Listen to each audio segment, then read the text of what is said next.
Thanks to the support of channel member Peter Waleshko. Well, for the first time since this save began, we're not the best team in the league at the start of the season. This is going to be interesting. We're learning a lot today about how life in League One is going to treat us. Hello and welcome to part 13 of Saving Man City. I'm Kevin, coming up on today's episode with our first league game of the season at home against Cambridge, and we're also playing Championship Huddersfield in the Moose Cup. I think between those two games, that should give us a very solid idea of just where this current squad stands. What I'm trying to do is work out where Cambridge finished last season. I do know the buttons, I promise. So Cambridge last season, mid-table, finished 12th. So we should be better than Cambridge. We're at home. They're a mid-table team. We're predicted by the media to finish 6th this season, but we do have the best player in the league in the shape of our new loanee striker, Jimmy J. Morgan. So I would expect goals from him, and I would expect us to beat Cambridge. Middlesbrough, probably going to be a different proposition, but for now, let's focus on beating Cambridge. If you didn't see the transfer special, we have actually signed some players. As you can see, we are still in a transfer embargo, but the transfer embargo allows us to sign free transfers and loan players on a one-in, one-out basis up to a maximum squad size. I think it's 23 or 24 players were allowed in the squad, and they're players above a certain age with a certain number of appearances. Basically, we were allowed to sign these players, so we have. We still have 1 year left before we can actually pay money for players, but free transfers and loans are fair game. So those boys are in, and this is what our new team looks like. We've gone back to the 4-3-3 because it's the formation that has worked best for us throughout the save so far, and we're going with Trafford in goal, a back four of new boy Flynn, Mbete Katongo, and another new boy in the shape of loanee James Sweet at right back. Shea Charles at the base of the midfield, Fiorini and Taylor ahead of him, who were that three were fantastic together for large parts of last season.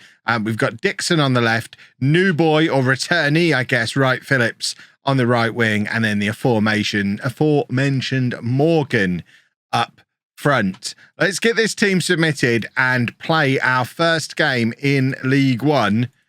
Goodness me, I hope we're any good, because this could be a very long, hard season if it turns out we're not even as good as Cambridge, because that's the kind of thing, as a Peterborough fan, not being as good as Cambridge is the kind of thing that nightmares are made of, and it's also entirely unthinkable. I can't conceive of a world where I'm not as good as Cambridge. We need to make sure we're not living in this world as part of this saving. There is your first ball over the top to Morgan. He's lightning quick, but that was a big miss, and not for the first time this season. We'll get you. This will be a new catchphrase. Delap would have scored there, and we all know Liam Delap scores there. He didn't miss very often during his time as our first choice striker for 2 years. Nearly 80 goals in 2 years as our starting striker, and he absolutely scores there. So, oh goodness me, I hope Morgan can at least return. I'm looking for a 20-goal return from him.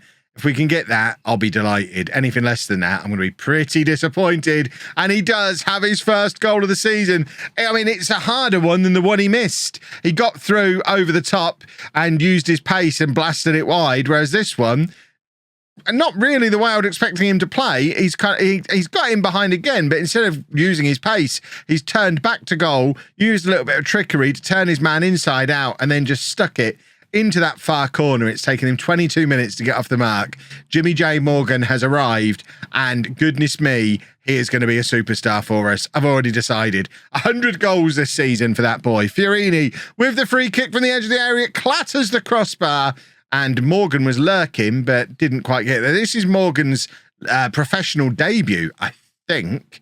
He's only 18 years old. I don't think he's played for anyone. Yeah, this is his professional debut, so we're cutting him a little bit slack for if he looks a little bit rusty in situations like that. He only arrived with like 10 days of pre-season to go as well. So it's not like he's had a full season of playing lots of football. He's not going to be close to match fit yet. So he's going to get better and better as time goes on. But he's already got 1 goal to his name. And fingers crossed, there's going to be many more where that came from. Remember, the other thing we've got to be a little bit wary of is the transfer window is still open for another 3 weeks. Morgan's got in behind again. And this time the goalkeeper does just enough to push it onto the base of that post, but Morgan already looking very, very dangerous. And this time Dixon's got in behind, plays it across to Morgan, who is causing all kinds of havoc again. And there's Fiorini on the edge of the area. He's already had a good effort from a free kick and now one from open play. And he's going to go across and take this corner. And we're sending the big boys forward. And it's Fiorini to take the corner, looking for that far post. Katongo's the one who gets on the end of it, but it looks like he actually got on the end of it with his fingers, the silly bear, and gives away the free kick. 1-0 at half-time. Morgan has been lively. Wright Phillips, less so, but we're not going to worry too much about him just yet. We don't expect all the new players to slot straight in and look outstanding, and we went through most of last season without really having a right-hand side. So the fact we've got a right back and a right winger, I'm just happy to live in that world. Dixon has got in behind again here. He's looked very lively as well, getting his first taste of being a first-choice player, and he has looked very, very good value for it. Probably a little bit disappointed that he's missed out on being our starting striker. It looked like he was going to be for a little while, but he's taken this opportunity to play on the left-hand side with both hands and putting in a very good performance today. And Trafford is there to clear up the ball forward from Cambridge, but then somehow runs straight into Katongo. And that's something we never had to deal with in the lower leagues. I don't really know what to say here. James Trafford's our captain. Are we blaming him? Are we blaming Katongo? So Trafford picks the ball up absolutely fine, and Katongo just backs into him. And between the two, I mean, it is hideous. It's absolutely pathetic between the two of them. And yeah, that's not ideal. It's 1-1, 25 minutes left. We've got to do it all over again. Shay Charles plays it across to Sweet, and now back to Katongo, who is very much the villain as far as I'm concerned. What we've just seen, that was a lovely ball from Taylor, trying to play Wright Phillips in. Couldn't quite get there, but it was definitely the right idea. A fully fit Wright Phillips, I think, gets in behind there and either has a shot or squares it back across goal. It's now back with Mbete, who's probably looking at Katongo, thinking, what have you done? You've cost me my clean sheet bonus, you absolute wally. And now Flynn playing it forward to Dixon, who misses out, and Mbete is there to clean up the mess again. Flynn plays it forward to Dixon. Dixon cuts inside. I did mention he's been playing very well and has the shot that is quite tame into the hands of the Cambridge goalkeeper. Right, it's substitution o'clock. Cambridge have not really offered anything, but we're not winning, and that's not okay. And Mbete is tired, and we don't have a centre-back on the bench. Shane Flynn can go across and play centre-back, and we can bring on one of our many left-backs. Galvez can come on and play left-back. Wright Phillips has been poor on his debut, so Coburn's going to come on and go up front. Our other low-knee striker siding, Morgan, can come out onto this right-hand side, and then for the final change, I think we bring on Finley Thorndyke into central midfield. He's more of an attacking midfielder, so we'll make him the more attacking of the two. Taylor can go across to players box to box, and hopefully Coburn can make the kind of immediate impact that we've also seen from Morgan in this match. When I signed them both, it was with a view to playing them together in the manner that they are today, not necessarily with Morgan on the right. I had him more earmarked to be the inside forward, but with Dixon's played so well there today, it would be a shame to move him. Cambridge almost scored again there. League One's going to be tricky, isn't it? It's Cambridge with a corner now. They've certainly looked more lively since grabbing a goal, and they are looking to hit an in-swinger, presumably to this far post that they've got loaded up. Katongo actually deals with it this time, which is a lovely little novelty. And Sweet is there to head clear, but Taylor gets under the ball and misses out. Morgan is there to hack it clear, but again, only as far as somebody in a silly yellow football shirt. What kind of football team plays in yellow? It's absurd. 1-1, 20 minutes to go. Can we do a football, please, gentlemen? This is not really what I had in mind for the first game of the new season. We've certainly been the better team, but the fear that I had all along is that we'd be lacking in firepower without Liam Delap, and so far, my fear seems to be coming true. We're going to switch around to the 4-2-3-1 that we were using towards the end of last season, and we've got another left-back on the bench. I guess Wilson Esbrand can play right-back. He's just going to have to get used to playing there because we've got so many left-backs now that they're going to, I mean, they've got to learn to play both sides. It's the only option. Flynn with the free kick forward. We're running out of chances to go back ahead in this game. Less than 5 minutes of normal time remaining, and we're just being very wasteful. We're well below our XG, and yeah, this is not ideal. I mean, we didn't lose, We didn't win 6-0 either, though, did we? I'm now a little bit concerned about what's going to happen against... Did I say Middlesbrough before? It's Huddersfield we're playing. I knew it was an average Northern Championship team. Get 2 birds with 1 stone, Kev. Let's go and take on Huddersfield, who thankfully have lost on the first day to Fleetwood. Did the guy who turned us down to sign for Fleetwood score? He didn't. Did he even play? He played on the left wing. Interesting. Right, let's go play Huddersfield and once again try and work out how good we're going to be this season. Right, we're shuffling some things around and trying some different things for Huddersfield. So Wilson Esbrand comes back in at left back. Shay Charles is dropping into the back four, so Wells Morrison can come in and make his debut at the base of the midfield. It's what we signed him to do. It's the reason we changed the system back to this.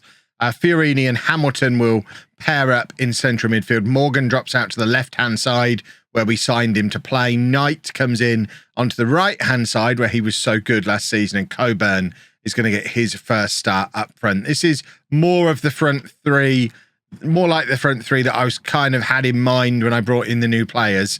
So although Dixon had a good game in that previous match, we got to try some different things because as well as he played, we did struggle for goals. We finished well below our XG.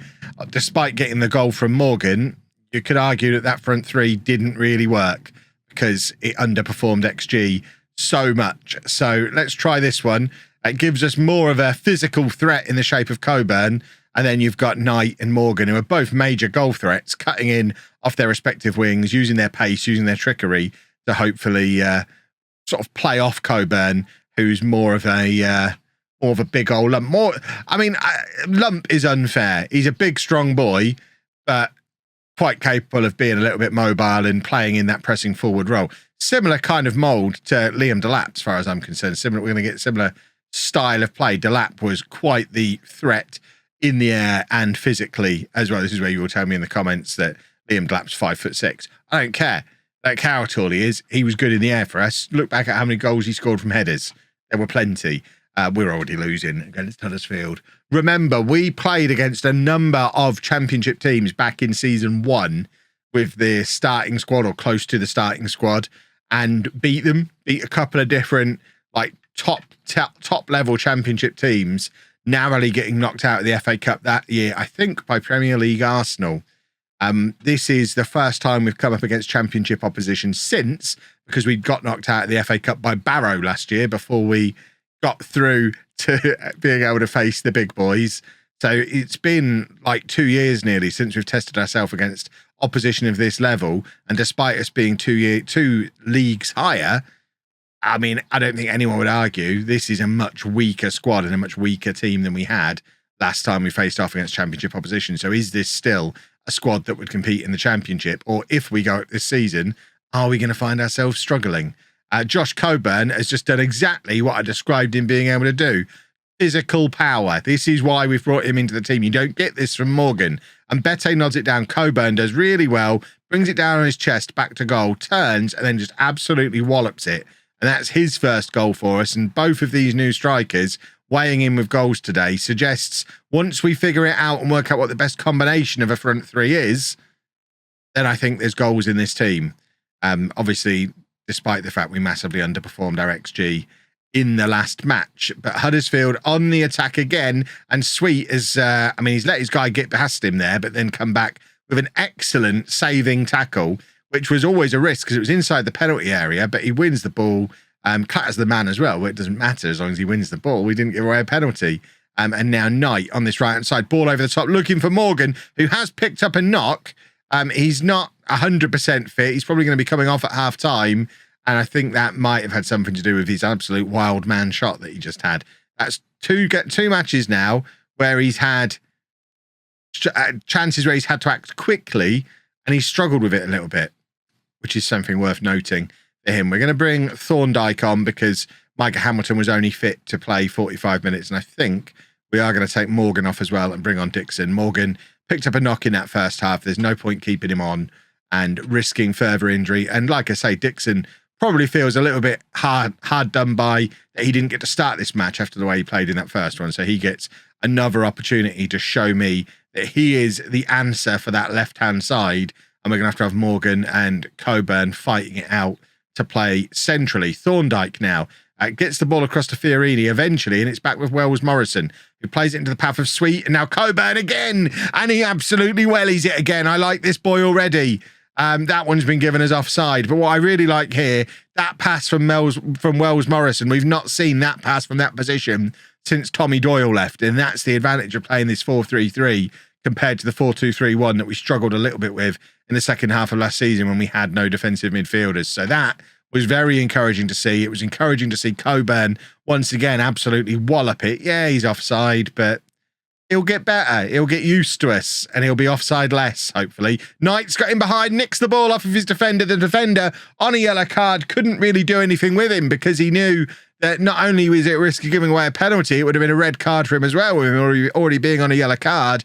And Knight absolutely exploiting that, takes the ball off of his man and is there with the tidy little finish to put us 2-1 up. And now I'm getting some real mixed messages off of this episode. Perhaps we are a half decent side, or perhaps Huddersfield are just rubbish. It's very difficult to judge. I said we'd learn some things today. I'm not sure we are. I think the only way we really learn something is if we'd have won both games 5-0 or lost both games 5-0. With two fairly narrow games, what are we learning? We're not going to have as many long gaps between episodes this season, I don't think.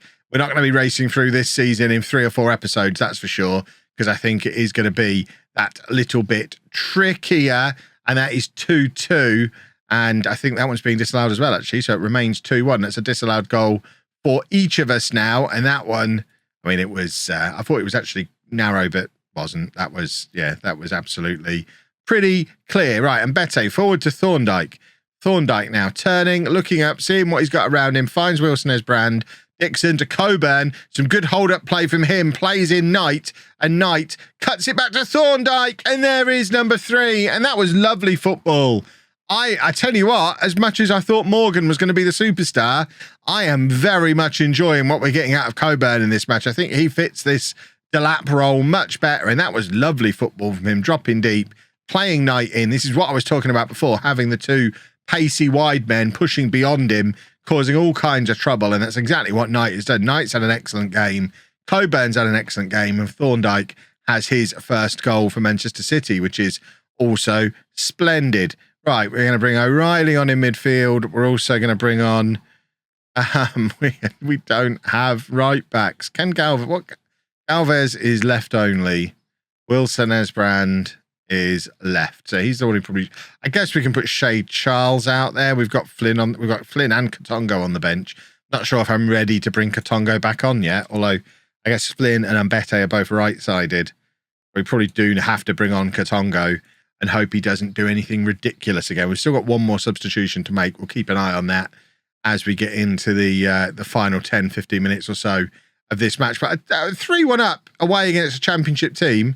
This has been a very solid performance. Like I say, we don't know how good Huddersfield are going to be. They lost on the first day to Fleetwood, who were newly promoted, and they are pushing us.